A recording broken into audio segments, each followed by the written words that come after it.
even organic food nowadays is not totally devoid of GM contamination. And that's not what consumers want. That's not what organic farming is about.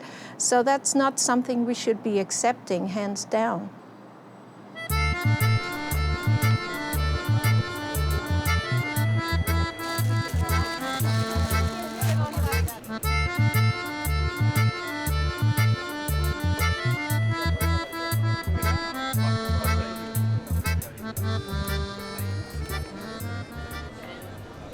Our customers normally want local products, want products without any kind of pesticides, everything, and of course without OGMs. As I see it, it's difficult to coexist because I don't see all the measures, all the implementations of measures to be sure that we don't have a contamination.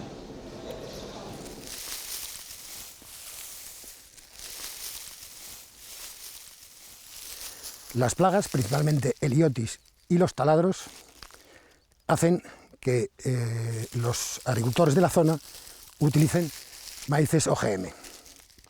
Nosotros luchamos contra estas plagas con dos sistemas, con insecticidas ecológicos, Bacillus thuringiensis, Kustaki y Azaguay, en los primeros estadios del cultivo. A continuación, utilizamos la tierra de diatomeas, que nos protege de taladros hasta que se desarrolla la flor femenina del maíz. Así conseguimos que los daños económicos en el cultivo del maíz orgánico sean prácticamente inexistentes. Esta es la única frontera donde yo tengo problemas de posible contaminación por parte de maíces OGMs sobre mi maíz orgánico. Gracias a mi buena relación con el agricultor vecino, él siembra los primeros 500 metros de maíz convencional no OGM. De hecho, durante estos 2 últimos años, los análisis que he realizado de mi producción han salido negativos en referente a la contaminación. Yo traslado mi maíz orgánico 200 kilómetros, que es la distancia más próxima a una instalación completamente orgánica, donde el agricultor tiene seguridad de que no va a haber contaminación por maíces OGM. Me cuesta un exceso de 20 euros por tonelada de maíz producida.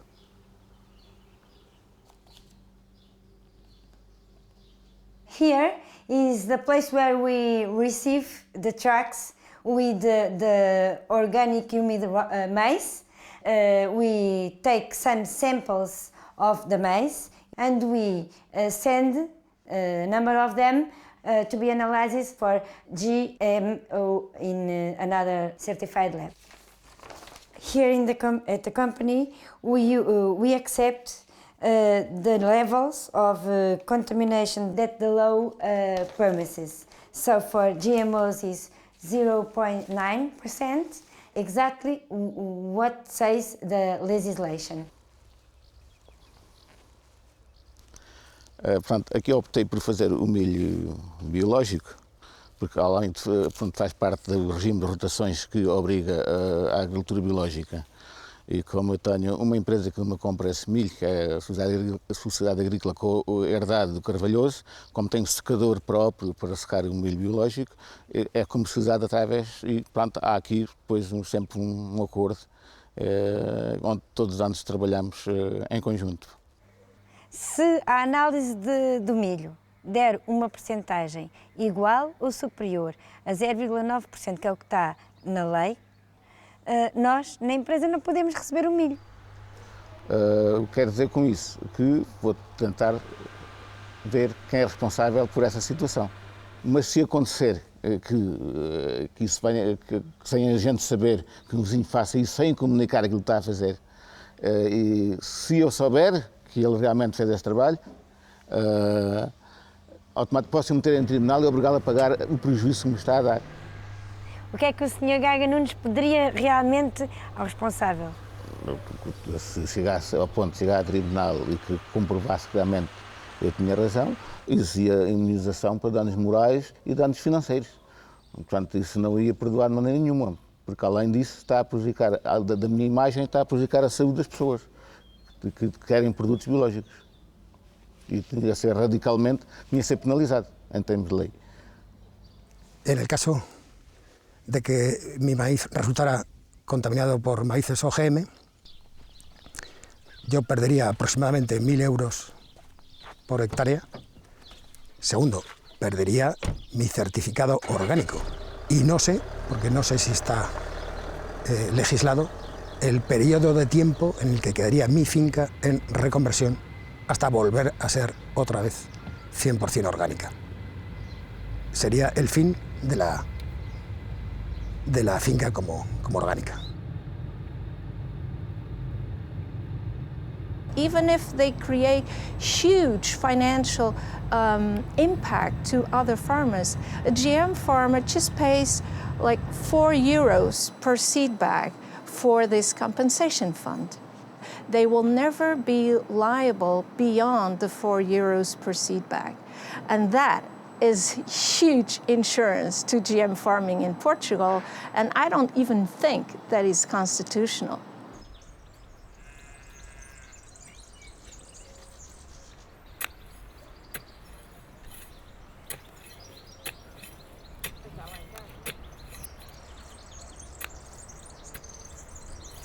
Traditional maize varieties, it came 500 years ago, and from that moment they have changed the Portuguese landscape. Generally maize was used for maize bread, and this maize bread has it has a wonderful flavor and taste. Ora, aqui temos o amiúdo, é um milho ciclo médio, o grão é redondo, isso é uma das características do milho ser bom para pão. Temos a seguir o fandango, este já é um milho de ciclo longo, né? Tem que ser semeado no mês de abril, princípio de maio e colher muito tarde. Porquê é que eu gosto do tradicional? Porque é nosso, não é? Devemos dar valor ao que é nosso.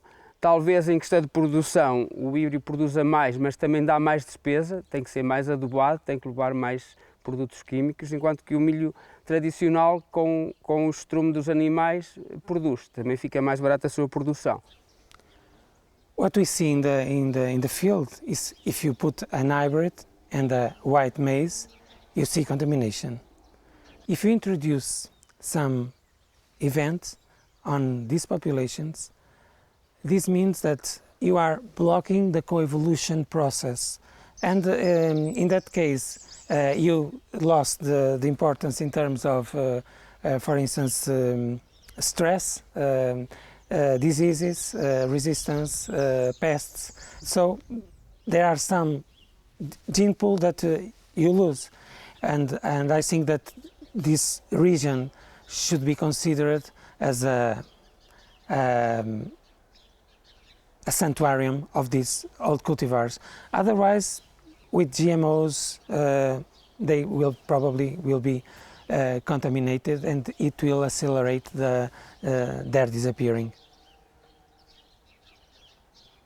If a farmer does apply for compensation, a farmer has to have purchased commercial seed.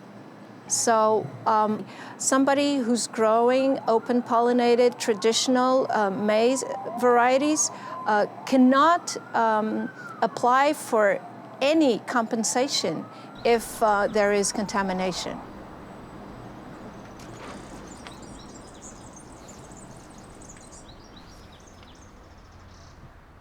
We thought that was important to implement something that could join people and make them interested in the agriculture and in the field itself.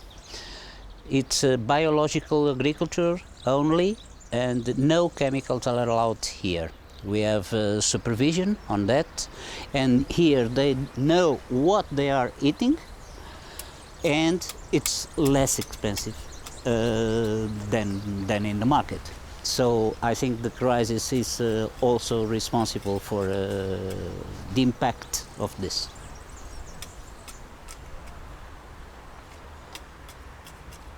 If we want to go down the GM route, then we have to be clear that many things will not be possible, and a GM-free food will not be possible.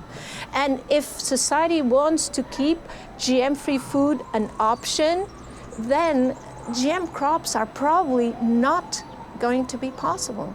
And that's a debate that has to leave the hallways of power and the labs and has to go down to the consumers and society, because we're really defining our future, and no scientist can tell us what we should be voting for.